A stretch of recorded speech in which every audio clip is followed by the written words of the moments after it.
Everyone, welcome back to Conversations in Pop Culture as we are back in the saddle once again for another season. And this episode is sponsored by my friend's comic, Rob Motari's Nightwolf. Born into the outcast breed of werewolves known as the Monoke, 18-year-old Rodney Marcelli is reluctantly pulled into an ancient war between good and evil during a modern time where the line has blurred. With the help of Snowpaw, the pure-blooded Monokai, and the supernatural evil slayer, Night Hunter, Rod must learn to master his newly founded the Panther 3 and mysterious kinetic energy power that only he possesses. Rod must fight the Dark Covenant in order to avenge his friends and family and to save the girl he loves from the master vampire Lord Malice. Roddy Marcelli is Nightwolf. Nightwolf 1 to 7 is now live on Kickstarter through May 11th from the creative team of Rob Notari, Emog Park, and Carlos Herrera and Gal Melvin. So join the Wolfpack by backing the Kickstarter today at lonewolfcomics.com/Nightwolf. But enough about that, everybody. Enough about that. Got through that pretty quickly, as I have with me Cosplayer Red E Cosplay. So welcome to the show. Hey, how's it going? I am good. And I am excited to have you here. Thanks, And to be here. Yeah, no, I'm super excited, and you got a bunch of cosplays that we're going to get into. But I do want to talk about how you got into cosplay, because everybody has a unique story. That's true. Everybody does. So, actually, I was probably into cosplay before I even knew that there was a term for it. Halloween was always a big deal for me, but I grew up a theater kid and in dance. So it was always about costuming and creating costumes and putting characters together. And so when Halloween would come around, it was just one more time that I could do it out in public, not just on a stage.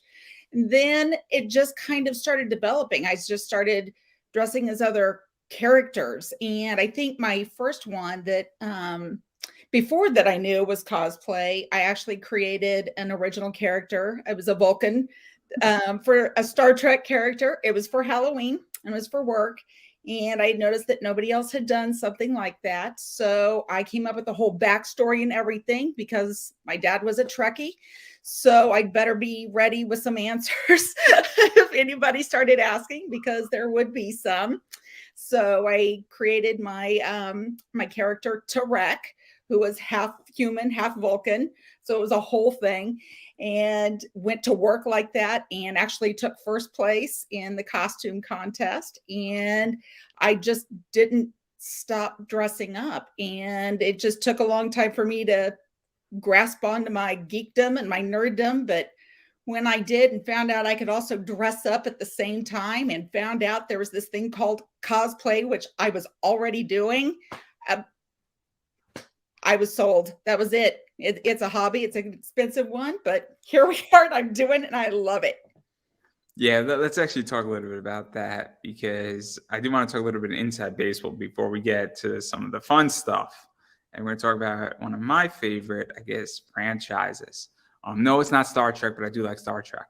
But before we get to that, I am curious where you get inspiration from, because that is a fascinating thing about cosplay, and every cosplayer draws from different elements. And you've done a bunch of different things from DC, Marvel. You've done some fantasy stuff. I'm being vague for a reason, involving magic. Because we're going to get to it. I promise. We're going to get to it. You know, if I am drawn to a character, a lot of times, there's something about a franchise sometimes. It may be a storyline, or it may be a character, or maybe it is just the outfit itself that I want to bring it to life and show that I could put even my own spin on it. And, you know, here could be this version, or here's how it could look in real life. Because I have also done some nostalgic cartoons and stuff, bringing that to life as well.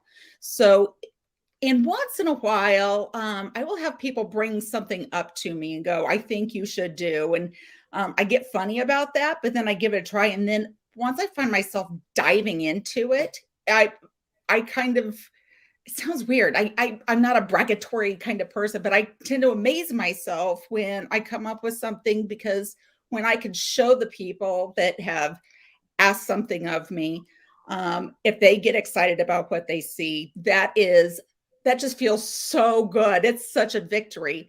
But then when people see what I have put together, and I don't do encouragement. Well, I give it. I don't take it very well. So when people give it something that they see, or they're like, that's it, or I didn't think about it that way. It's it's kind of elating to kind of hear when you've hit something on the head, or if somebody's brought something up, they're like, man, if it had looked like this, and I'm like, oh, I should have done that. And then I start working on the next version of it. Yeah, no. That's interesting. In which that I don't take criticism well either, and but at the same time, people have given me advice, and then I'm like, oh, that's kind of cool too. And then Yes, there is sometimes a difference it depends. between advice and criticism. Yeah. Oh, I've learned that the hard way. I've learned that the hard way, and it's also who it's coming from as well, Correct. because different people in the industry carry different weights. I've learned that also the hard way. But enough about that, because you mentioned something at the start of it, of cosplay being an expensive hobby as well, and you kind of ruined my favorite joke, which is it's not a secret. That cosplay can be very expensive, between materials, balancing costs, time, finding the right stuff. Wigs can be expensive, fabrics. I could keep going. And so, how do you deal with all of that? Because that's a beast in its own kind, and it can be tricky. And, no matter your age, no matter, your gender, no matter where you are, no matter where you are in the world, because I've interviewed people from all over, it's expensive everywhere. Correct. So I'll be upfront and honest. I'm creative, not crafty. I don't sew, I don't glue, I don't do any of that. So any of my stuff that I get, whether I find it at pieces at thrift stores or on clearance, those are great ways to really get into it and save some money. Save it because you're still spending the money, but that's okay. And I will find stuff in the Amazon that if I need it primed or something like that because I need it in a hurry, and then cross my fingers and hope that it gets here. Or I just check out other different sites. And I will go to Spirit Halloween or Party City for, pieces or something like that. Um, but the more you build your repertoire of costumes and characters and versions and upgrades, it starts adding up more than you realize. So I at least try to space it out if I can. Yeah, no, it's very tricky, I feel. Oh man, it's not something that I'm not a cosplayer, so I just know how expensive this can get, and I know You how could be, fast it I'm can just saying. Okay. I'm just saying, and Yeah, it's just not a saying. hobby. It's not a hobby I want to do for a lot of reasons. I have plenty of expensive hobbies, everybody. This is It's not true. one. And then even to further go into this as well about being crafty, because I think that's something that people also is one of the issues that I feel is in cosplay, where piecing together a cosplay is just as effective as actually sewing everything, creating it. And I think it's gotten better. But I know for a while in the cosplay community, and I'm curious your thoughts on this. How do you feel that has changed? Because I feel COVID has changed a lot of that and changed the attitude. And I mean, not to get too controversial, but power has shifted massively in the cosplay community from the top names more into, I feel, the middle range. Yeah, I agree. I think when COVID happened, we were just finding ways to stay connected and so we could keep up our craft and continue sharing. So, what ended up happening is a lot of these um, competitions were no longer local, they were either national or international, or they were crossing state lines where they hadn't before. And people got to share and still put stuff together because we could still order stuff, but then we are being challenged for closet cosplays. What do you already have that you could put together? Which that is how one of mine got started, was actually at COVID, and it was a closet cosplay. We're not talking about that yet.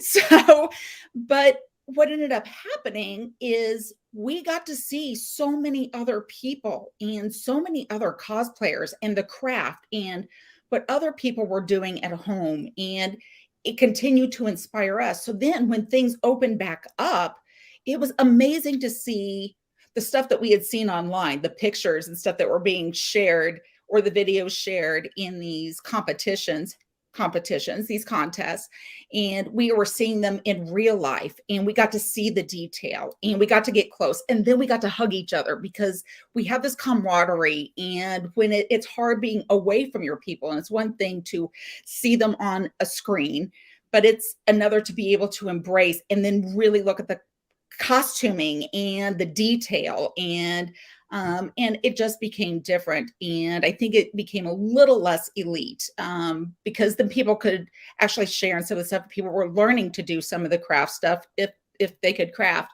We're learning to do this at home, to be able to build the foam things and the metal things and the helmets and the, whatever need be for whatever for their cosplays that they were looking at and those new details. I also think that a bunch of the top echelon sort of took their ball and went home for a good chunk of COVID, and it opened up a lot of space, and they didn't really post much. And, for whatever reason, maybe they weren't getting paid. Maybe there was a lot of other things. And I have a lot of friends who really stepped up during that time, and they started doing a lot more interviews, and a lot of people have grown because of that. And they started with having like 5,000 Instagram followers to now having more like 20,000. And it's because they were just posting stuff. So, I mean, I've noticed a shift, and I'm not a cosplayer, just being in the industry and seeing it. And also, I think there's a massive shift going on. And I think people are sick of the top 50 cosplayers. I really do.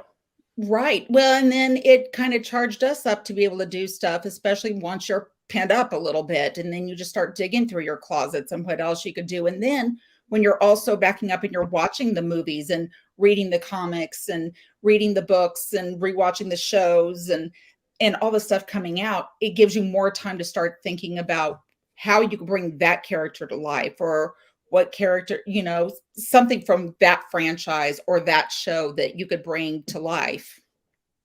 Yeah, now I definitely want to change gears because I do want to talk about your cosplays, because this is the fun part. And I do want to talk about Harry Potter because I think that's the best place to start. Because then we got a few of them. I know you got a few I of them. agree.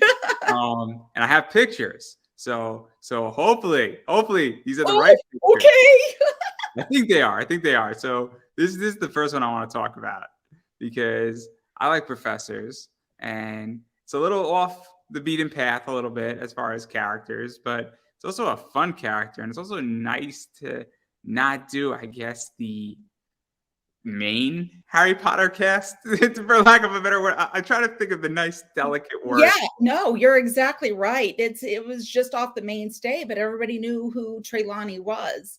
And I love me some Emma Thompson so much. Like, she is a queen in my eyes. So, and she can bring these characters to life in some of the wildest and craziest ways. And when I saw her put in what she did with Trelawney, I was so drawn to that. I was so drawn.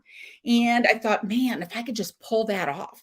And I actually bought the wig and the glasses, the one in that picture, as a matter of fact, and I just held on to it because I was looking for particular pieces. I had something in mind, this piece or something.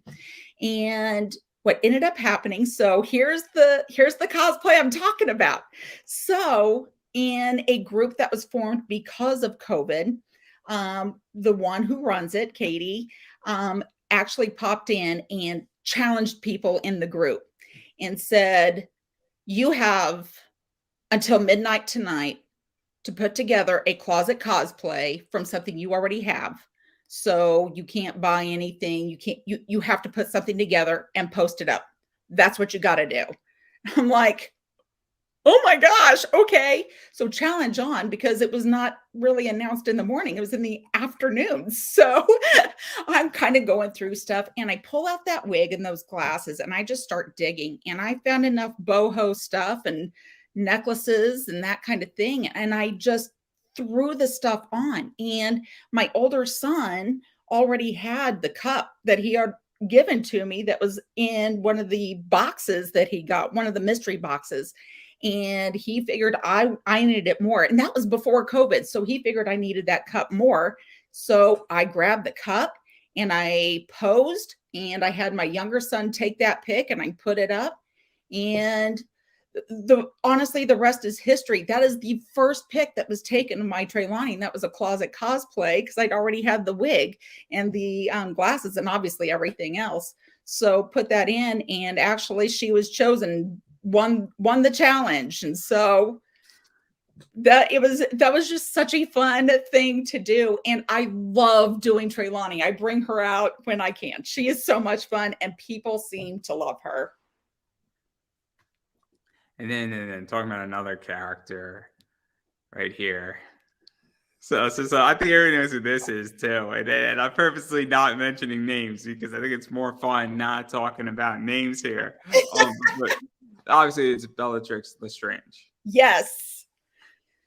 So again, another queen. I love me some Helena Bonham Carter. Girl crush in the biggest way.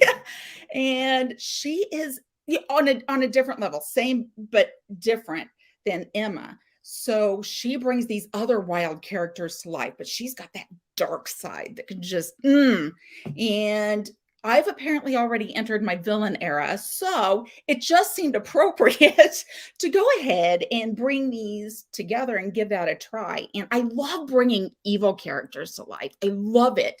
I guess just you don't always get to show off being the villain, so when you do and people end up loving it, it's even better. So I actually did that for Halloween, and I thought, why not? That'd be the best way to kick it off. And I just started piecing it together. And my daughter is terrified of Bellatrix, so that was the best, especially when I made her come upstairs because she knew what I was ready with. So she was not happy with me. And then I actually took her. So right now I'm part of the Kansas City Potterheads. And we have several cosplayers in there, and we'll show up to different things. And we were asked to show up to a local theater where they were doing puffs. And we were asked to kind of just be ambiance before a couple of shows, literally right before COVID. And so I cherish those times. But I was a little bit late, and I walked in, and my own group who knew I was coming, saw me. And if I had known the reaction I was going to get, I would have recorded it. And I'm so sad I don't have it on video because they all went,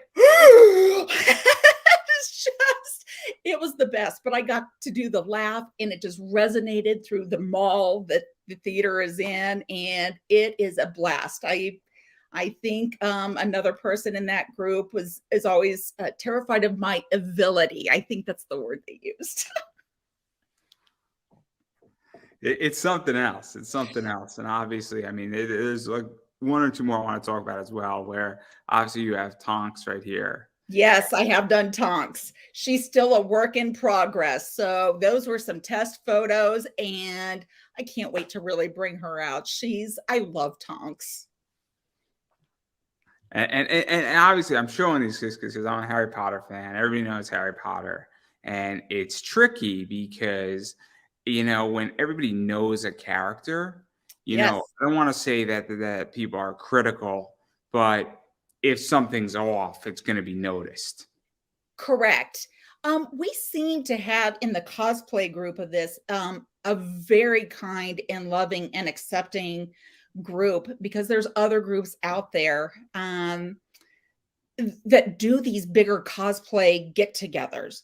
And there's one that actually happens at Universal once a year. And when Universal used to do the Harry Potter celebration, they shut it down. So fans took it over, and they do the Uncelebration there. And it's a 4-day cosplay extravaganza. And I'm looking to get there. I haven't been there yet, but I sit there and watch all the photos, and I'm like, I need to be in the middle of all of that, because there are so many amazing cosplays. And so you kind of get distracted. So we encourage those who are just getting started, where it just seems like, kind of here, I tried, but you start somewhere, and it's always such an encouraging group.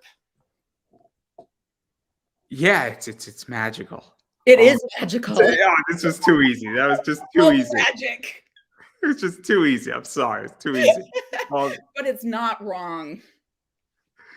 But I do want to jump to another thing that it isn't magical, but it's very iconic for a lot of reasons, and it's this one right here. And obviously, for those who know what this is, Star Trek, Lucy Ricardo.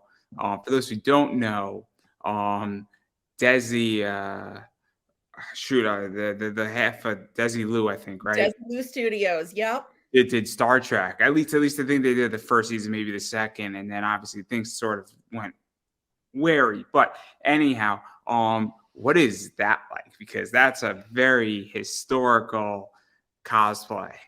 So thank you. I appreciate that. That's one I am just so proud of because a lot of times, even though it's getting better, it's if you know, you know. And I I was back in a kind of a pin-uppy kind of fashion phase a few years ago. And of course, part of that, and in that time frame, is Lucy is at the forefront of some of the iconic fashion. And of course, I love Lucy. She's and it's kind of fun when I get compared to her sometimes. I'm like, yes, I get so excited. So I just happened to get this dress online, came in, and not only was it so perfect for Lucy because it had particular details that I have paid attention to is there is absolute detail at the collar and at the cuffs. And that's a very, very Lucy-esque kind of detail. But then I was really looking at the color block on it, and it was very original series Star Trek. And I was just kind of thinking, how could I put this together? And as I'm digging, and I was like, oh my gosh, I forgot. How could I forget that? I'd be in so much trouble with my dad. Um, but I just started putting it together. So I got a patch, and of course I don't sew. So I made my daughter sew it on for me. And I got the wig, and I did it, and I went for it. And like I said, the people that got it, it was so incredible. And actually the first time I really brought her out to the con floor, a gorgeous 7 of 9 and a young Captain Kirk come across the floor, but I hear the 7 of 9 go, Lucy, our Lord and Savior. And I come over and we just start talking about because they got it and they knew. And actually, that 7 of 9 is one of my dearest friends now. We were instant friends from that moment. So what is that like for you? Because cosplay is sometimes tricky. Where I know people who cosplay weird things, and it's a very niche cosplay, and people are like, "Well, what are you?" And then versing sometimes, obviously, we're going to get to it in a second. We're going to get to some fun ones: DD Pickles, Miss Frizzle, fun stuff. But people sort of know that a lot more. And so, what is that like for you to do something that I don't want to say is offbeat, but people will say, cool, it's Star Trek, but what exactly Star Trek related is? Because sometimes, people, nerddom is a very deep bench, is a good way to put it. Correct. So, like I said, that one is typically if you know, you know. If I stand in a group of Trekkies, they all gush and they're just like, oh my gosh, it's amazing. Can I get the pic or whatever? To the ones that don't necessarily get it, and I was like, I've been compared to it's like, oh, it's like a 50s Dr. Crusher. That's nice. But what ends up happening is going back to this little magic moment, back to magic, always about magic. You really take that, and I've been considered a walking Google Doodle. So some of the stuff I talk about and everything, it's such a teaching, an educational and learning opportunity to be able to go, let me tell you. And of course, obviously, if you could tell, I get a little excited about it. And that's kind of what I get into. I'm like, okay, look. So that's what it ends up becoming is this great educational moment. And then they know. So interesting. So interesting. I know it because nerd culture, And it's so interesting in that regard. But I did tease that we're going to talk about DD Pickles, and that's iconic in a lot of ways. I'm 30. You don't have to answer the next question. You could plead the fifth if you want. I'm not going to ask any question, but obviously Rugrats, people know that show. And to even top it off, again, I'm 30. You don't have to answer any question if you don't want to. You don't have to answer the next one, but obviously this is very iconic.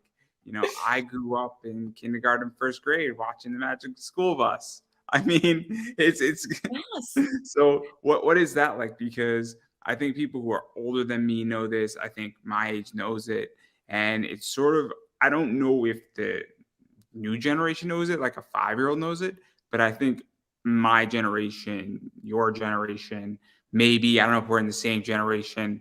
Again, you don't have to answer. But yeah, it's very iconic for a bunch of people, is the point. Yeah. So both of those were actually almost challenges. They were requests from people. And believe it or not, Dee Dee Pickles was brought up to me 3 different times from 3 different people in 3 different walks of my life. And I thought, well, I guess I better do that one then. And she was a little bit of a challenge, but oh my gosh, she was so much fun. And I did her for Halloween. So I really want to bring her to a Con 4 because by the time Con came around, so many other cosplays happened and stuff, but I so want to do her again because when I put the pictures out there, people freaked out, and it was so cool to watch people like, oh my gosh, I can't believe you brought my childhood to life. Like that's what I was hearing. And on a different note, but same, Miss Frizzle was the same way. Somebody enabled me by sending me pictures of the dress and went, I bet you can do something with that.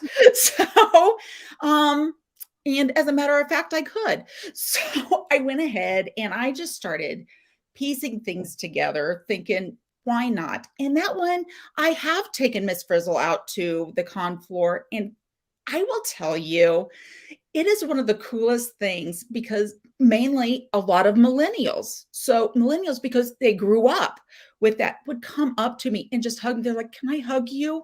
You are my childhood. I just want to hug you. And it was actually the coolest thing just to watch eyes light up, and because they saw Miss Frizzle appear in front of them. And it just did my heart so good. I love that I could actually make them happy. Making them happy made me happy. So it was so worth the request.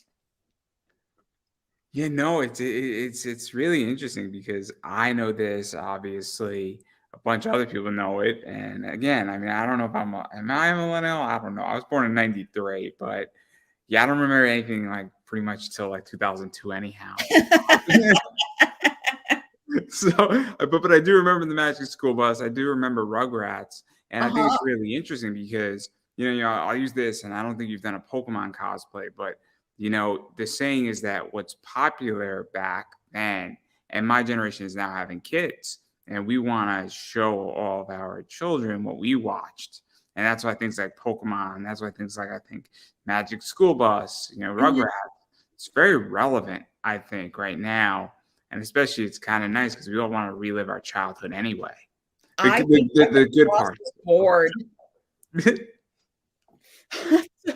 We're all looking for that nostalgia so we can just feel a little better. I don't know. Part of that is, we don't necessarily want to grow up or anything. I mean, it's one thing, for adults, but you don't have to grow up. So, and I don't plan on doing that. So, ever. Oh man, so many things I could say. I've become a bigger kid as I've grown up. I'm 30 and I'm a bigger kid and I have bigger toys. It's amazing. See, there you go. Probably a little more expensive, but they are so cool. Yeah. I mean, my toys are definitely more expensive now. but they're not as bad as people think. They're not as bad as people think they are. But I digress. I do want to dive into the Marvel stuff though, because you're known for that, and this is kind of trippy. Oh, thank you. This one was actually really, really fun to put together. So I kind of did this one just after all the multiverse stuff. And so you could cross things and whatever. So this is one of those, it was very interesting to me because it disappointed me in some people. So it was like Gwenum is kind of what I was going for because I had just shaved the side of my head. And so, but it was dark. And so I wanted to do this dark version. And so Carnage was this perfect suit for it because I wanted to do the red. Like that's one of those where you're kind of creating a new version.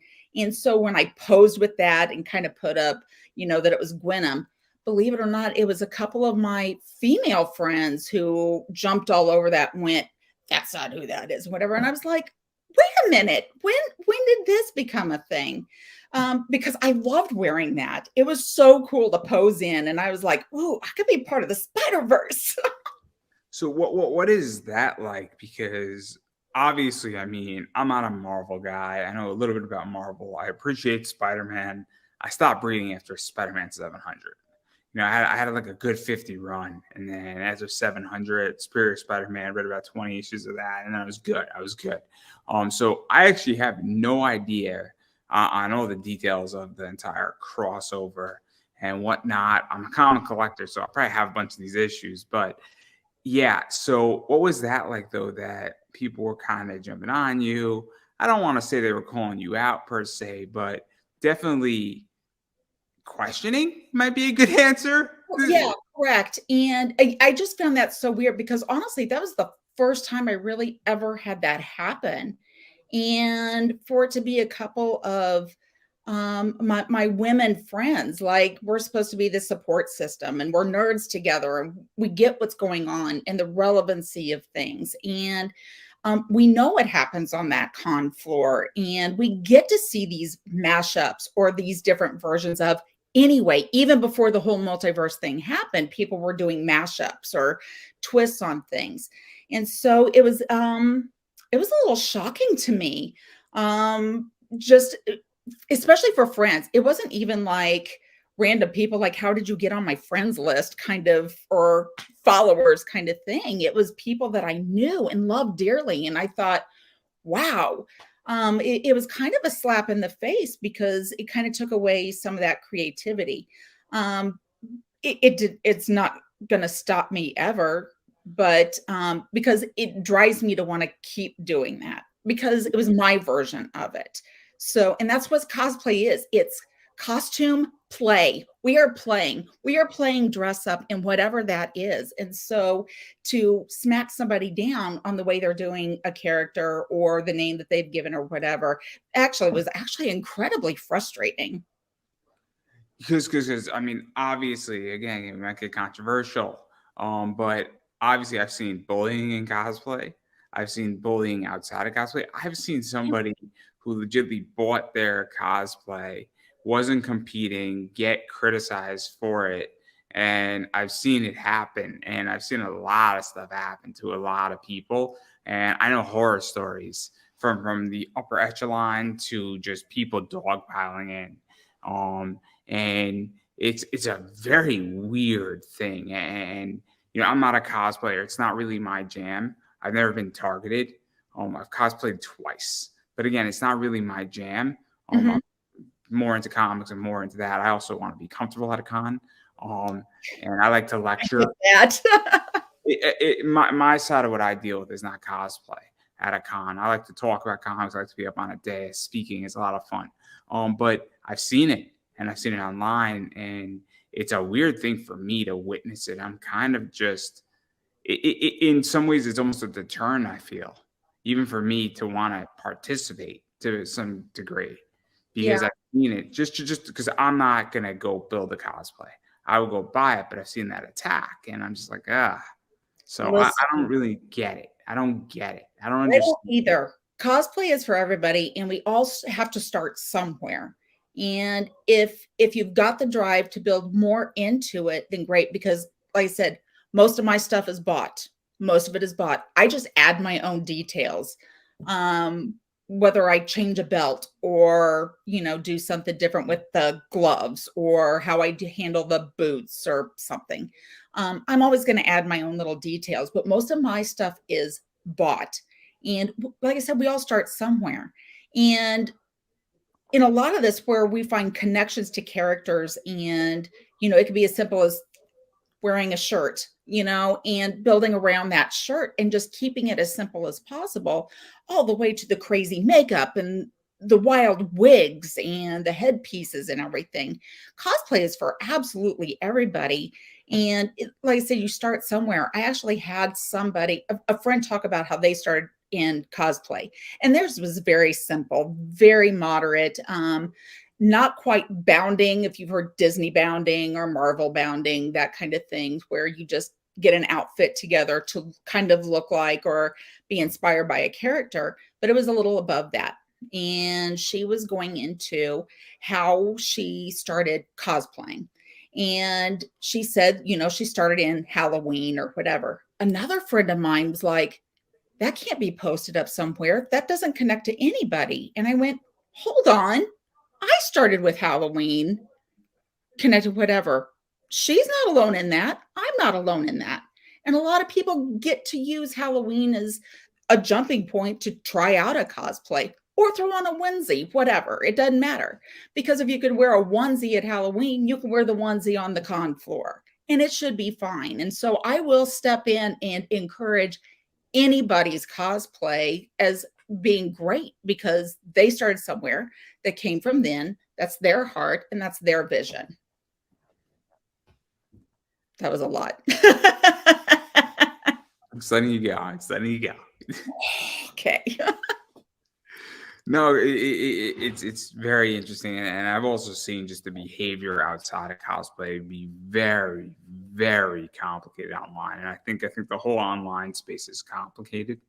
I also think that half the stuff that's said, or no more than half the stuff said online, would not be said in person. I really, really think that's the case, and I have my own theory on it. And my theory is very controversial, because my theory is that if you said that to 50% or 70% of people, you might get smacked, is all I'm going to say, if you said it to their face. At least.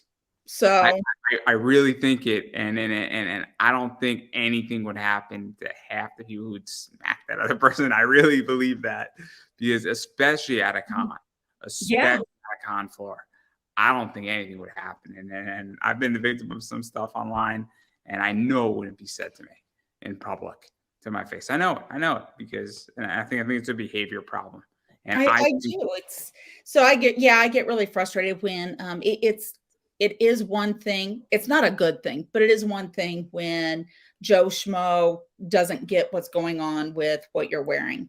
It's a different ball game when a cosplayer tears down another cosplayer for what they're wearing or for their version of it, and or because it's missing a stripe, or because you're a man who's dressing as a woman version, or vice versa. If you're doing crossplay, which is another version of that, if you're doing that, or a gender bent whatever, guess what? It's supposed to be about having fun, and it's supposed to be your take on it, and it's supposed to be how you connect to the character. So I get really frustrated when I hear or see, it is mostly see, because it is mostly online, of I don't understand why they're doing that, or they should shave their chest. I saw that one for a cosplayer, and that cosplayer took it in stride and went, I like it. I think it adds. So it was such a great comeback. But yeah, it's about having fun, and it's about showing off your creativity no matter what level you're at. And then obviously talking more about Marvel, because I know some of your Marvel stuff. Obviously, we have Black Widow. Uh-huh. And then the other one that I want to talk about is Jean Grey. And I know way more about the X-Men than anything else in Marvel. Know way more about them. And obviously, I like the X-Men. X-Men were civil rights before civil rights were popular in comics. Yeah, absolutely. And where I haven't been as drawn to the X-Men. So funny thing about Jean Grey and Phoenix, which I kind of thought about doing that just because she's such an interesting character and in her evolution of things. Um, and I think it's kind of one of those grappling with herself and becoming something different. And it's that just speaks to my heart. From where I've been to where I'm at, and it's always about reinventing, and that's what ends up happening to her.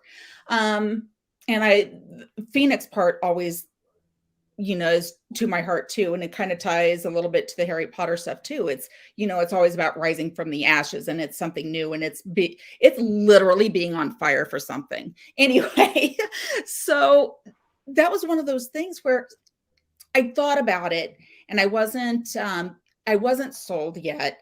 But that was another one that somebody thought that I could do, requested that. And it was supposed to be for something else. And then I ended up getting COVID and then we ended up having a lot of live stuff and I never got to do that. But I was not going to give up because now I have this beautiful bodysuit that I was not going to like go to waste. So dang it, I was going to still bring it to life. And so I brought her to the con floor about a month ago. And it was so exciting because I didn't tell anybody that I was really doing it. And so it was fun to just show up on St. Patrick's Day in the green suit. And I had fire hair and just went for it. So that was so awesome to watch people being like, oh, Jean Grey. Oh, yeah, I see it. I see it. And I'm like, So what is that like? Because again, I know way less about what's going on with the Marvel movies. I know way more about the comics. Obviously the X-Men, old school X-Men, Days of Future Past. I love the Dark Phoenix arc. There's some other great stuff. I love anything Chris Claremont touches with the X-Men. All great. And Scott Lobdell's great too. He took over for Chris. Fantastic. Like even stuff out of like Excalibur and the X-Men. Great. X-Men Evolution was the shit. X-Men 97 is good too, but that's not the point. Which I haven't really, haven't seen in a while. But anyway, not the point here. There's definitely an X-Men movie coming with Marvel at some point, whether it's they're on phase 4 now, or are they on phase 5 yet? you know what? I'm going to be really honest here. I've kind of lost track after all the original stuff kind of came to an end and it all kind of exploded.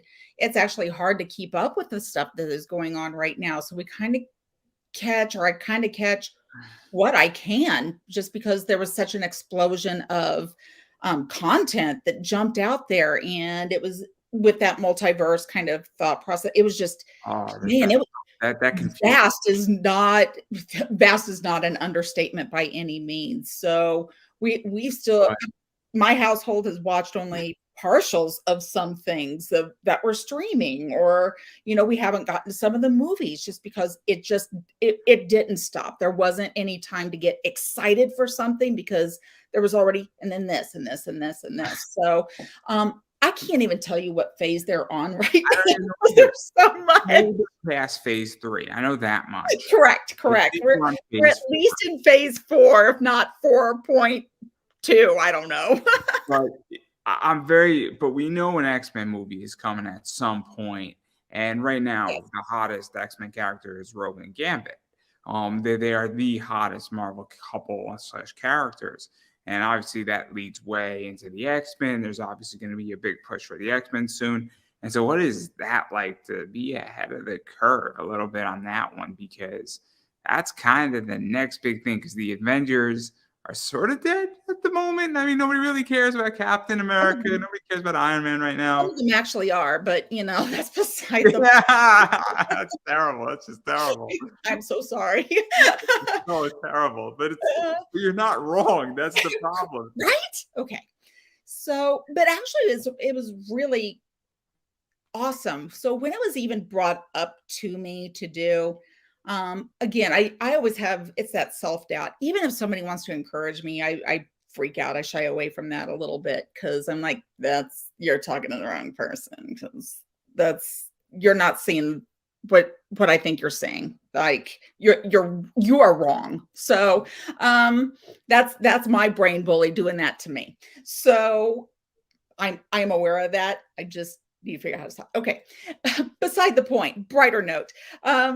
So when somebody brought this up to be part of this group, it was so flattering to think that I could even do that. So here I was creating this as the X-Men newness was kicking off again. So it was all just all in sync kind of thing. So by the time I did get her together and I was months behind what I had hoped, and I got her on the con floor, and I didn't see any other Phoenixes on the floor that day. So that was kind of cool. There may have been some, but it was just such a cool thing for people to be like, oh, I know who you are. And Phoenix, or I have a friend who does a really amazing Logan. He goes, Gene! Just it was so great. It was so great.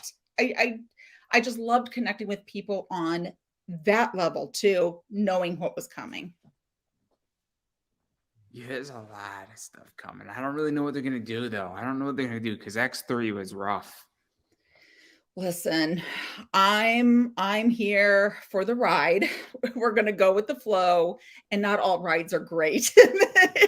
Hey, Days of Future Past was awesome. Right.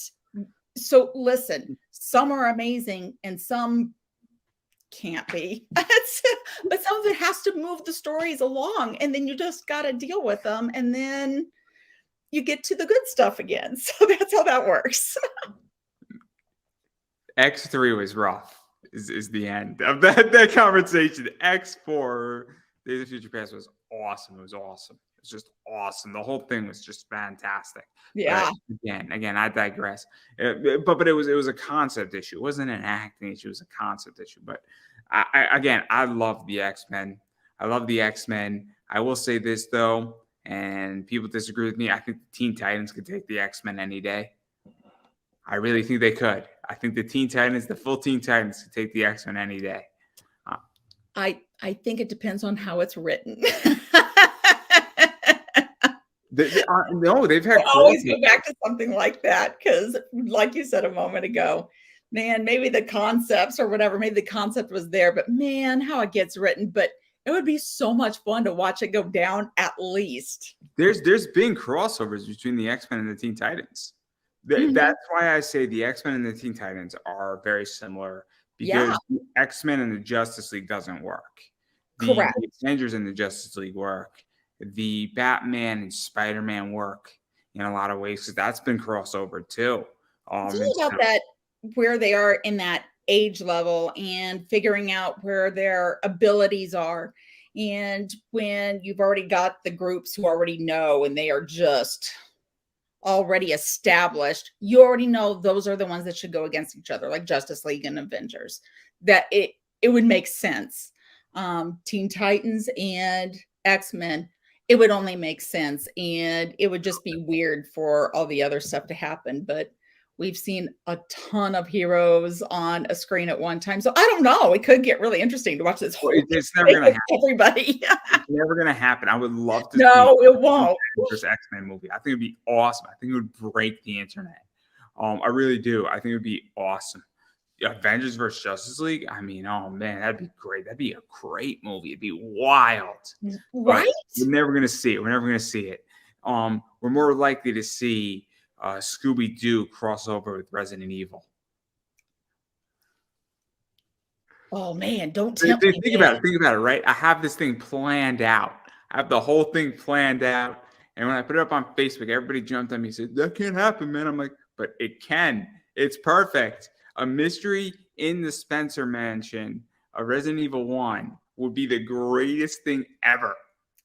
So I will tell you right now, as a Halloween lover and a lover of Universal and Halloween Horror Nights that happens at Universal, and there's all these speculations about houses and things.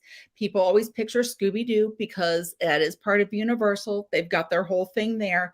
And Evil Dead is so speculated so hard. It was supposed to be their last show. So listen, There's already a partnership there, so I'm not saying no. I'm just saying, Albert Wesker and Shaggy from Scooby-Doo walking around the Spencer Mansion. I'm telling you. I would be so entertained. After Netflix messed up Resident Evil, I think that's the redemption path. I really do. I really do. I would write it for down. free. I would write it for free. I am so down. And they'd be like, how'd you get this gig? And I'm like, because I work for free. And all I need is like an intern to go get me my Dunkin' Donuts, and we'll be good. Right? And bat your eyes really big, and I'm sure it's fine. Just want my nice little sweet tea and my Boston cream, and we'll be good. And See? just typing away. Oh my God. I got just whenever they want to call me, I'll work for And by the way, here's the script. I've already got you covered. Okay. It's already done, guys. It's already done. I got it in there. I have the whole thing planned. I might kill off a character or two. It'll be great. There's 5 characters. You're welcome. Oh, it's so good. I got the whole thing planned. It's gonna be great. It's gonna be great. And then you can so at the end of Resident Evil, the first game, they all escape on a helicopter. So you paint the helicopter in mystery machine colors. Oh, it's so brilliant. It's so brilliant. And then you have the tyrant in a mask, and then you pull off it, and then you have to kill the tyrant. Oh, it's so brilliant. Right? And if it weren't for those meddling kids, White Umbrella would still be a thing. I have this so planned out. Like, oh my gosh, this is so good. I should really write this whole thing. I should just like write it as like a fan fiction. Oh my God. It would just Once we're done here, you get right on it because it's fresh in the brain. Okay. I mean, I have the outline. It's so good. It's so good. But I digress. This is so off topic. But I do want to talk about DC because I am a DC guy. I love DC Comics. I have a long history with DC Comics as a fan and knowing a lot of people in that company and a lot of people who have been talented, but I like Poison Ivy. Yes. So Poison Ivy was on my docket for a long time. And I was just trying to figure out how to pull that off. I'm part of the group League of Superheroines, and they had a call out almost a year ago for Poison Ivy Day. And they were like, just everybody send in your Poison Ivy. And I'm like, well, now I have to. So it's another one of those, it's a challenge. Apparently I get really pushed with challenges. Anyway, beside the point. Then it was on. So I actually had 2 different versions of Poison Ivy that I was going to work with.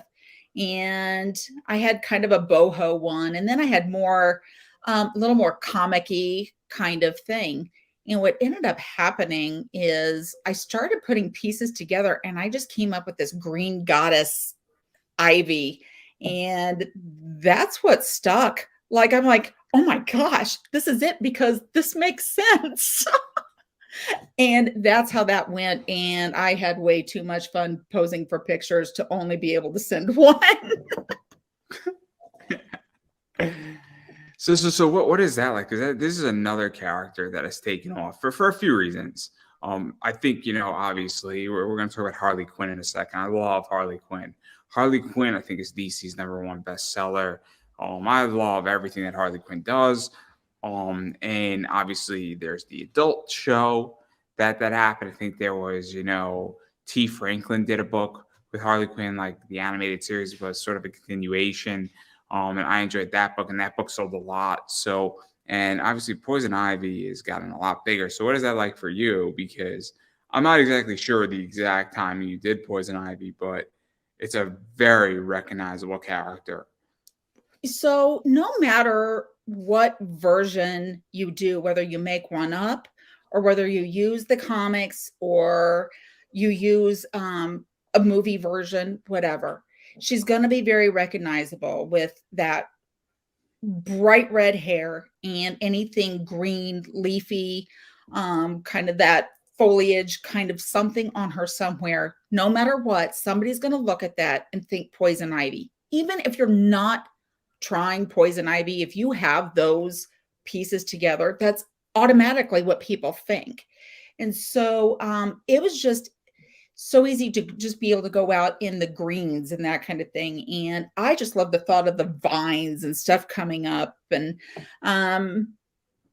it was just really fun to put together. And it was incredibly sweet. I had put a just kind of a post out there, and it was for something totally different. It was just a random thought that I had of something, maybe a collage or something like that I was going to put together. And it was basically asking, if I saw you at con at any point, which one of my cosplays are you hoping that you see me in? And that was kind of how I posed it. And a couple of people did say the poison ivy, and I was really thrown off. That got me because I didn't expect that one, because I have not been able to do her that often, and I do want to. But when they were just like, "Are you bringing poison ivy?" That was kind of sexy, and I'm like, "Oh, let's not take it there, but thanks. Okay." But it was really fun I did take her to one really small con, because it was really a comic based, literally a comic and toy based con. So I thought that's it. That's the place to really do that. Yeah, let's actually dive into that too, because obviously it's not a secret, and I don't think you've done much anime cosplays. No. But obviously there's the concept where there are Comic Cons, there are anime cons, and then there's the Mega Con.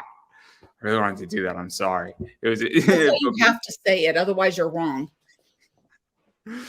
but basically there are now cons that are becoming everything, and they are the anime side, they're the comics, they're toys, you name it, they're there, they're celebrities. And so what is that like, figuring out what you're going to wear at a con as far as cosplay goes? Because I would imagine also different cons have different rules, different cons also, if it's more inside, if it's a sunnier day, that might affect it, because I can imagine that certain cosplays are heavier, lighter. Also, you're gonna maybe be more uncomfortable, or it's hotter. I don't know. Like, I'm trying to figure out the right way how to say this, but I think I'm hitting my point. Hopefully. Mm-hmm. But what is that like for you figuring it out? Because clearly we are now in a very different era than maybe 5 years ago. Yes. Actually, I love seeing all the different creativity. So even though I'm not necessarily into the anime part, I so adore seeing the anime cosplays that come out, because they are so incredibly creative and detailed. But for me, some of it I go with gut. I go with weather. When is the con being held? Is there a celebrity there that maybe I want to meet, or something like that maybe want to connect in that sense? And if I mentioned weather, I'm going to keep mentioning weather, because I'm in Kansas City right now, and we get everything. There was one con, we literally had every piece of weather within a weekend. So it was just, we were greeting our guests going, well, it's snowing out now, so we should be getting 70 degrees here later, but the rain will come. It's fine. So you kind of think about that. Or I think about if there is something special that day, or if there's a particular photo meetup, something like that. So there's all kinds of variants that go into that thought process. So I said I had not been able to do Jean Grey, but with the green that I already had, and that was the one I could get a hold of for a decent price, and it's beautiful actually. And I thought the first day of con, because I usually do Planet Comic Con here in Kansas City, and the first day was on Friday, which is St. Patrick's Day. And I was like, well, that gives me the chance to wear the green, the red hair, whatever. So that was kind of the selling point for me, was to unveil her there, because I was already going to be in the green. So then you brought up Harley Quinn. I hope I'm not jumping ahead for you. Oh yeah, I got pictures. We can go through it. Okay. So I actually did that one was really fun. I did that one for Free Comic Book Day. So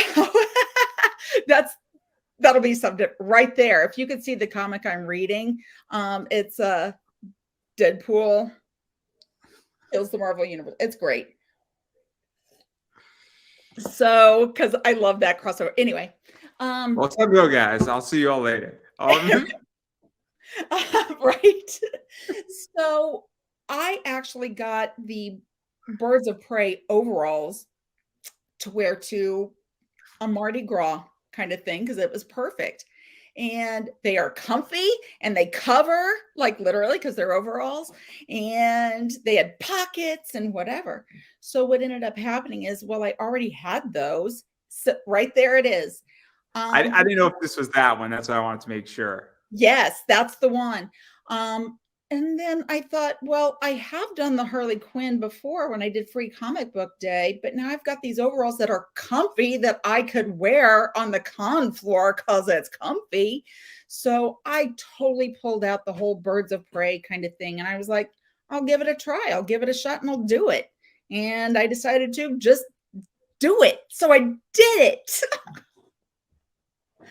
I worked a little backwards with the overalls. It's fine. Sometimes that's what it takes. You never know how the inspiration comes.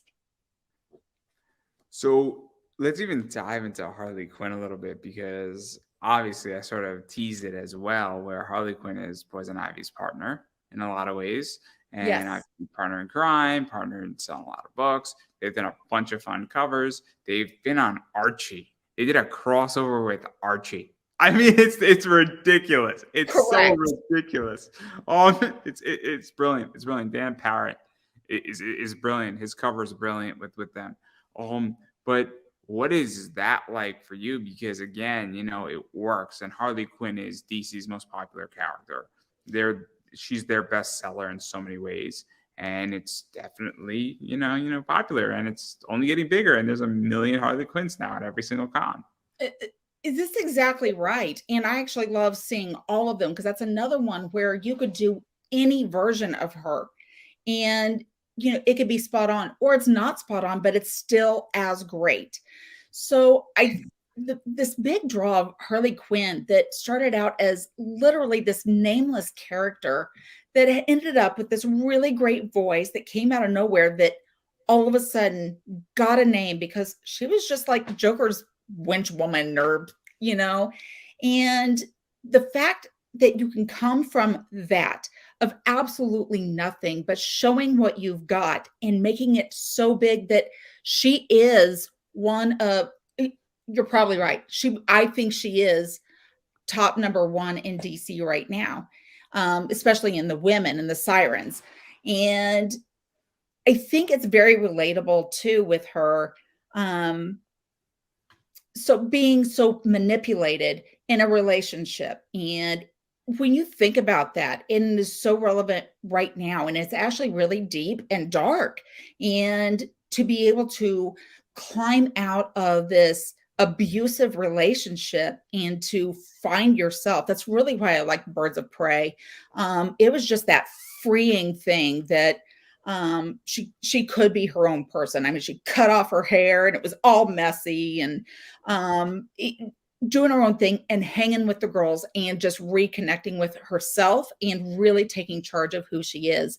And I think that was really important. I know not everybody agrees with that. Not everybody likes that version, but I think it just showed such an arc and such an evolution of what the character is and can be, compared to being in such an abusive situation when people were like, I want to love like Harley and Joker. I'm like, no, you do not. No, you do not. What is it? Batman Adventure 12? That's a So, dark book. That's a dark book. right. It's one of my favorite comics of all time. I love the cover. I paid like $50 for it. Didn't even balk. Beautiful cover. I have to get it graded. It's a dark book. It's a really dark book. So that is a really big difference with DC and Marvel too, is DC is willing to take it so much darker. I mean, there's dark sides to the Marvel side, but DC can hit that really, really dark side. And I have been drawn to the women on that because they hold their own. They find a way to hold their own. Not that the Marvel ones don't. but they kind of rise above as themselves, and in bizarre ways they support each other. And I think that's where a lot of where I'm at with a lot of my friends and stuff too. We're not always hanging out, we're not always on the same level with stuff, but dang it, we're going to support each other and make sure we're all lifted up. And I saw that with Ivy, with Harley, with Catwoman, when they all have their different interactions. And yep, did that one too. So, and I just love diving into each of their, because they're villains, but they're not villains. They're standing up for themselves. And I think that's part of where I Oh talk no, Harley Quinn's a villain. Let's not pretend. Let's not.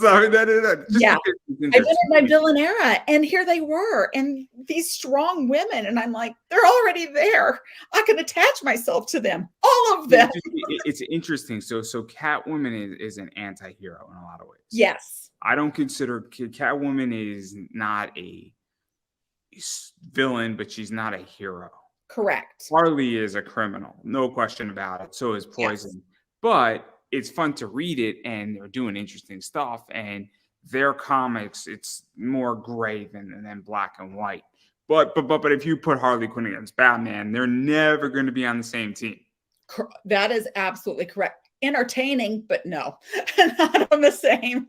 It's crystal clear that Batman is a superhero. Harley Quinn is an anti-hero, is way more gray, and is, if we're looking at the scale, but nonetheless, who Harley Quinn is dealing with, because Harley Quinn had 6 issues with Power Girl, and that was some interesting stuff. Harley Quinn and Power Girl, and that was entertaining to read. And that was clearly, obviously, Power Girl is a superhero, and that was clearly, an interesting thing where you now have an anti-hero / villain teaming up with a superhero, and super interesting, but very fascinating character. I mean, look, I enjoy what Poison Ivy and Harley are doing. I think, the anime show is animated show, Harley Quinn animated series is great. I really think it's great. I think it's entertaining. Is there things in there that could be better? Of course, but it's an entertaining show. Mm-hmm. And I think you're going to find that in anything you're into or watching or anything. You're going to find the downfalls in them, but you always find that better part because you like the interactions or the relationships or the overall character, which is how all the cosplay stuff ends up coming into play there too. I mean, you may not always like the writing or anything, but it always comes back around, especially if you're really drawn to it. And then also, I mean, there's just some great Harley Quinn covers, but that's not the point. That's not the point. Derek Chew is just a beast. That guy is a beast. Boy, did I steal a CC off of somebody with a Harley Quinn. Oh my gosh. Way less than it's selling for. Way less. It was like a robbery. I should be serving jail time for it. That's gonna be so taken out of context. So out of context. It would not be the first time that I got a great deal. But anyway, I digress and all that, and I want to back out of DC, and I do like cyberpunk stuff sometimes. And I played Cyberpunk 2077 in the best way possible. I played it like Grand Theft Auto. That's exactly how I played it. Jackie did not die in my game. Let me explain briefly how I played it to everybody. I completed mission 3 and Jackie dies in mission 4. Sorry, spoiler alert. It's not a spoiler alert. It's a prediction. It's a prediction. My name is Paul Heyman. No. But what wound up happening is that I didn't want Jackie to die. So instead, I just started driving around the entire map and completing every single side quest. And then I just started a bunch of fights. And now, after that, and I got busy for like 40 hours doing that, I had so much ammunition, so much money, so much upgrades that basically I beat the entire game. And then I basically made my hand with the handgun automatic fire. So I would be hiding behind things and just shooting my bullets, and they'd be hitting all my enemies. And that was the end of the game. And you found the cheat code. No, I mean, I completed all the side quests. I had a blast. It was so much fun. And now I was like, bam, bam, bam, bam, bam. And I had so much. And then like I just got like the ultimate handgun after a while. And I was just like, we're done here. And so it's awesome. It's awesome. But yeah, Jackie didn't die in my game for like legit like 90 hours into the game. I finally got him killed. The amount of cars that I've stolen, the amount of people that I've killed in that game, the amount of shooting I've done in that game, the amount of fun side quests I've had. Like I basically went everywhere in the world map before I was supposed to go there. Oh my gosh. I played like Grand Theft Auto, and I must say I had a blast. $60, got my complete money out of the game. Had so Apparently. I mean, it's great, and you could still drive around and do whatever you want. It's fantastic. I got like 9 safe houses in the game before I did anything important. It's great. Oh my gosh. You had the whole game set up before you even really did the game. That's amazing. Like, it was fantastic, and I'm like, Jackie can't die on my watch. No, thank you today. But anyway, I do want to talk about Cyberpunk. I'm not a huge Cyberpunk fan, but that's my only experience. And I know you did this one. I think that same one, which is dope. And then nice. This is another one. So a lot of fun stuff. Yes. So you give me a reason to dress up, and dang it, I'm gonna find something to do, and you better watch out because I'm gonna dive in hard.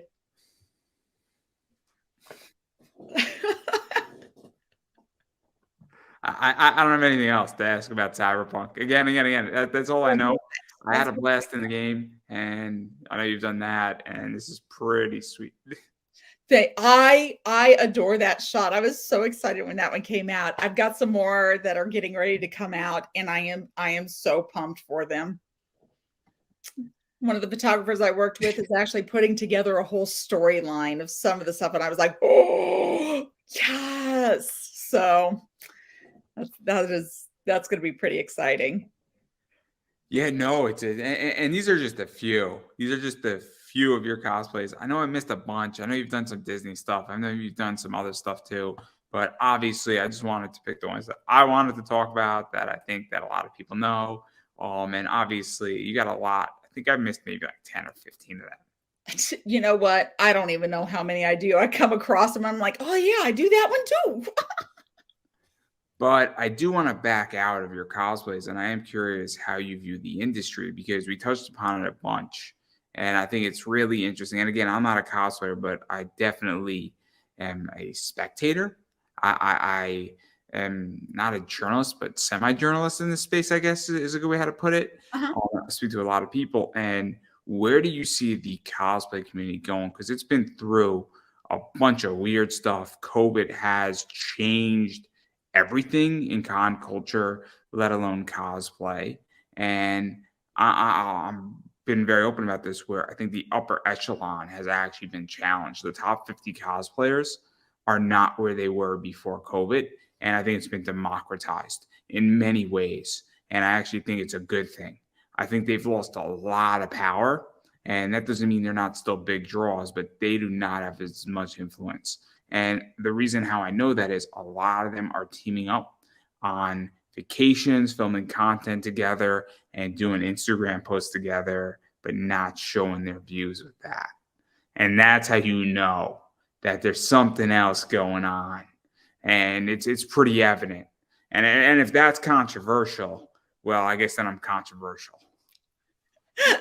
Well, and it's really difficult online because I don't have some big following or anything either. All my stuff is as organic as I can possibly make it. And so the ones that want to follow me and follow what I do, and it's the same, I will follow the ones that I want to follow and keep up with and who inspire and encourage and that kind of thing. Because like we talked about before, the COVID thing just, it did change a lot, and it changed everything.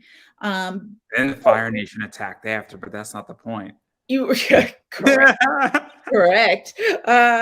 So it's very interesting though, too, because there was always this online presence, and the online presence had to be greater, but because it had to be greater across the board rather than just the few that were here, algorithms changed. And so we were seeing other people doing different stuff. And then, like I said, with some of these online cosplay contest. So I'm not going to necessarily enter some big cosplay contest because I don't sew, and I've seen how some of those are run. And I've told a couple of judges that I'm friends with. They're like, "How come you're not entering this stuff?" I'm like, "Cause I did not sew this. You do not want to see me do that."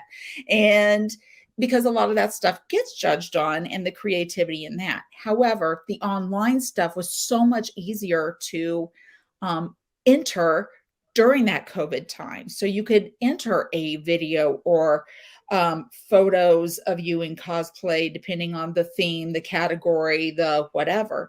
And you could do that in several different places without ever having to travel anywhere. So that was another thing, too. And since nobody could travel anywhere, and we could all be part of the same thing and same contest, and we could see what each other were doing.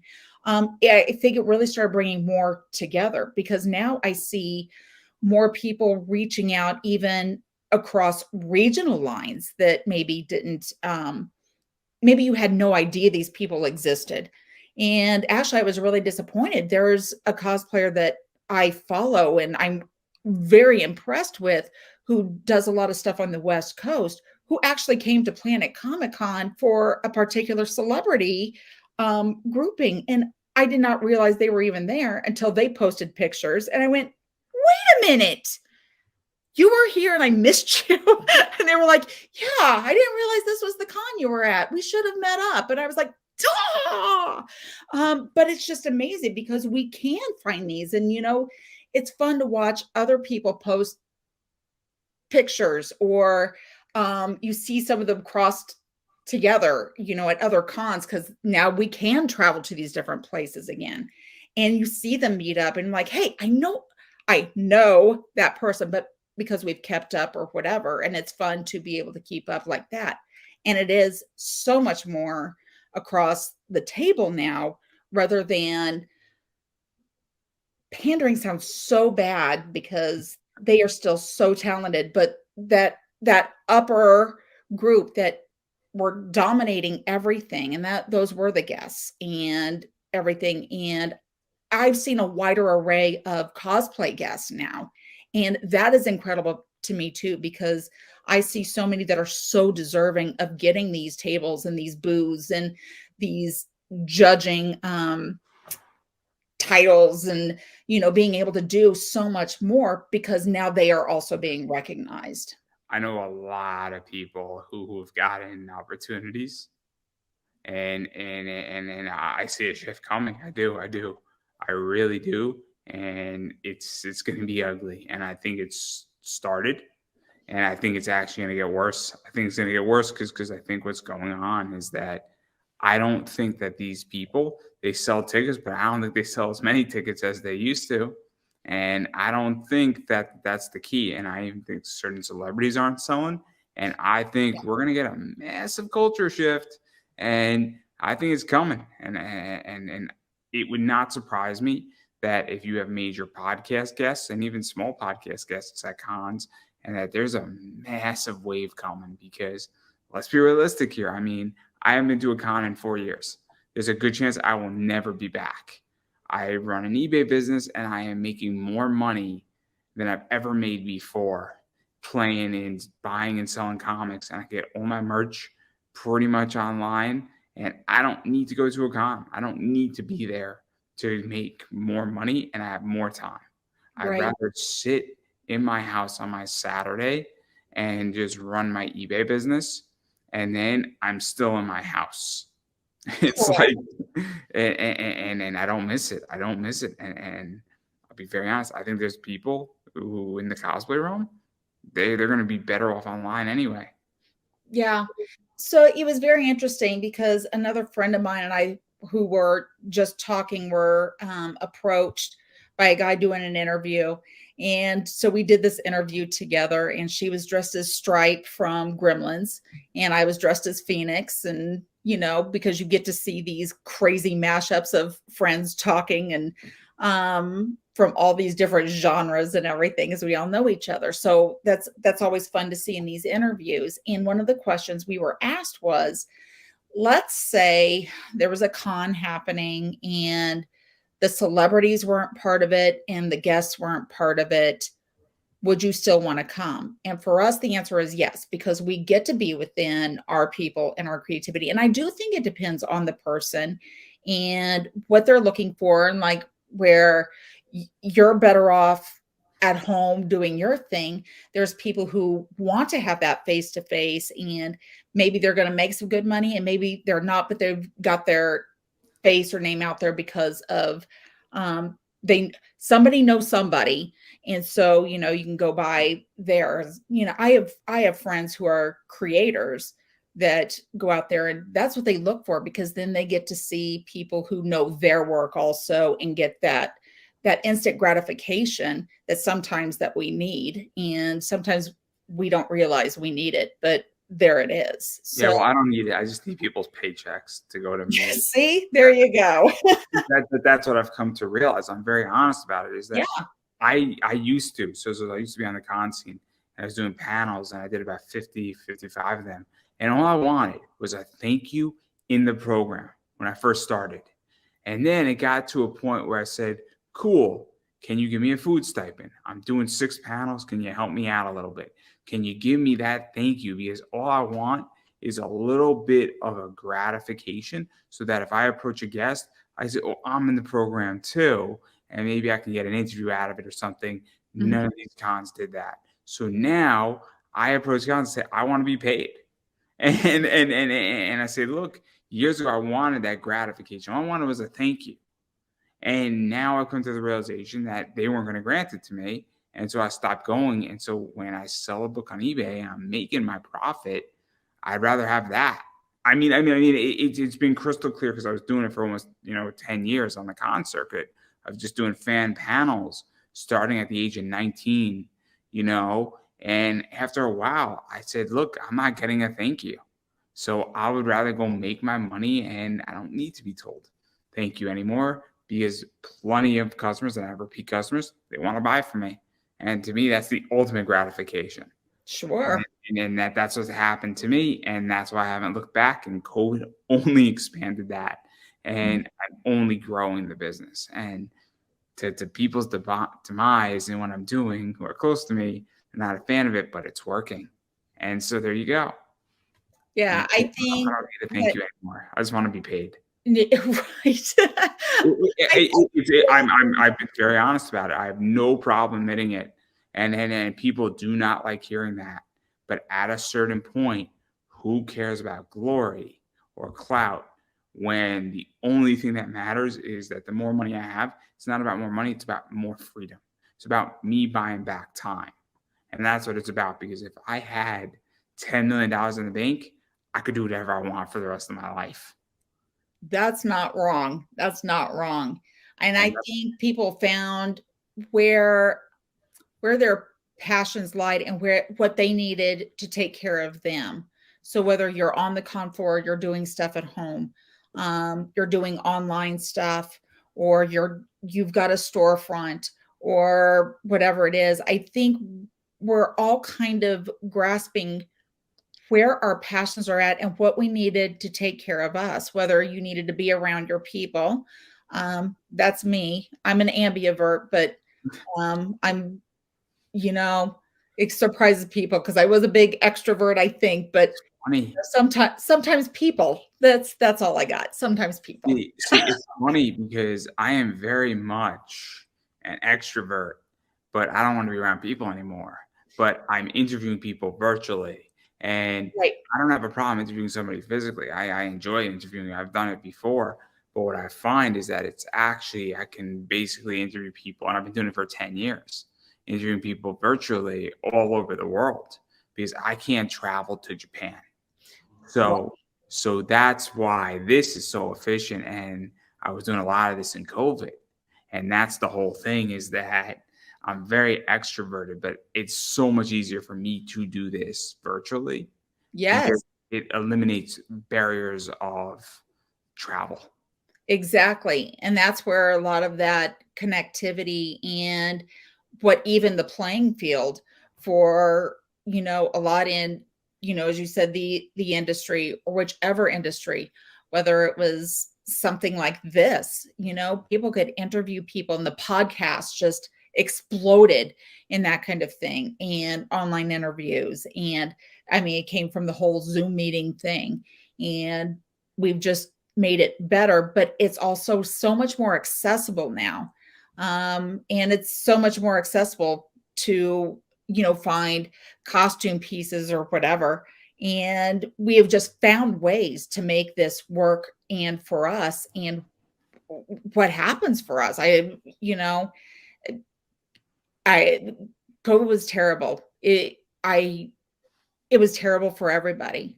Oh, But I love COVID. I got no problem saying it, and I'll tell you why. Because what it did is that it changed the idea of me being able to work from home, which wasn't on the table. It changed also communication. It forced this show to actually come front and center. So it also forced people to become more in tune with themselves. I think COVID, and this is again very controversial, was probably one of the greatest things that ever happened to human society, because what it did is that it forced people to make a choice that they would not have made, that probably will have a net positive over the next 50 years. Clearly, it wasn't good in the short term, without a doubt. A bunch of people passed away, a bunch of people were sick, a lot of hardship, a lot of short-term economic disasters. But the overall positive of work in America has changed for the better because of COVID. And the power that an employee has and still has is much larger than it's ever been before in human history.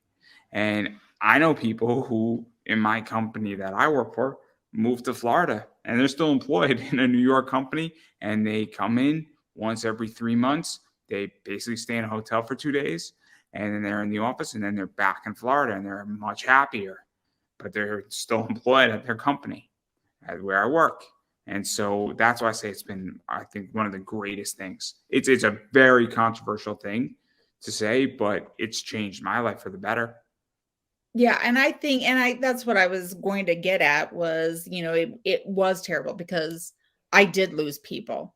And so this was that that bit of time was gut wrenching, but it forced us to need to find who we were, what we needed in life, and just to make some decisions in what we needed to do. And obviously it didn't slow down my cosplay. That's what I've got. Um and found other passions actually that came out of that, in order to find, travel. And like you said, going to Florida, that's actually my husband's and my happy place. So we love going there. But we found it because we stumbled across being able to carefully go. Um, COVID was still pretty much a thing, so things were limited. But then as things seemed to get better and people were better with things, and we were all kind of getting back to that regularly scheduled programming of life. It was just very interesting where we ended up falling and finding our happy places and what stuck and what didn't. And it was very interesting. And I see that even in the cosplay world. So when we do hit the cons, it is interesting to see how much more time and effort, or just the time spent with other people on that con floor, or in the craft, or all of a sudden now they're teaching what their craft is, or they're just finding something new and different. And actually it's amazing what's come out of it. It was hard to get to that, but it forced us to find something new and different and find ourselves. Yep, I agree. I think it's the greatest thing ever. I do, because I think it forced people to make a choice. And I think a bunch of people have made good decisions. And I think that we're going to be better off in society. I know that I am. I like working from home, and it's awesome. That wasn't on the table. And I can tell you that my one way to my job is 52 miles, and it's 52 miles back. And I have to do that only once a week. And every other week, I have to do it twice a week. It's a hell of a lot better than going in 5 days a week. Every day. Yeah. my day, I get on my Tuesdays, Wednesdays, and Fridays every single week, I get an additional 2 hours of sleep. That's so worth it. It's so worth it. And I don't have kids yet, but if I have a kid, it could very well be that I don't have to pay for daycare when they're 3 or 4 years old on a Friday. And if you're paying by the day, all of a sudden you have an extra 50 Fridays. So I have an extra, maybe $2,500 or possibly even more if they're not going in on a Tuesday because I'm home on Tuesdays. There you go. So awesome. But I digress. This is far from cosplay. I do want to give you a chance to self-promote yourself. So where could people find you? Where could people like the color blue? Where could people like your cosplays? Yeah, I'm sorry. I had to get it in there. Whatever. It's if you want to track me down because you like the color of my cosplay, like the green ones. I thought it was a clever joke. Right? So, like, what's your favorite color? Simmer down, buddy. We got it. Okay. So seriously, all jokes aside, where can people find you, hit you up, like your cosplays, check out what you're doing, all that fun stuff? Yeah, absolutely. So I'm on Instagram, Red E Cosplay, and it's red_E_cosplay. And then you can find me on Facebook too, Red E Cosplay. And you could see my wild and crazy adventures in fashion time travel and in all my cosplays and my characters and my original characters, from creepy to cute to whatever given time I decided to travel to. Well, I'm just going to say it then, and I'm going to keep saying it. I've been saying it for almost 4 years now, maybe even 5. If you like something and you want to see more of it, you have to support it. And what that means is that you need to follow people on social media, follow their Instagram, like their posts, comment on their posts, and actually share it out, because it makes a huge difference when you do that. And if you want to see more of it, you got to support it.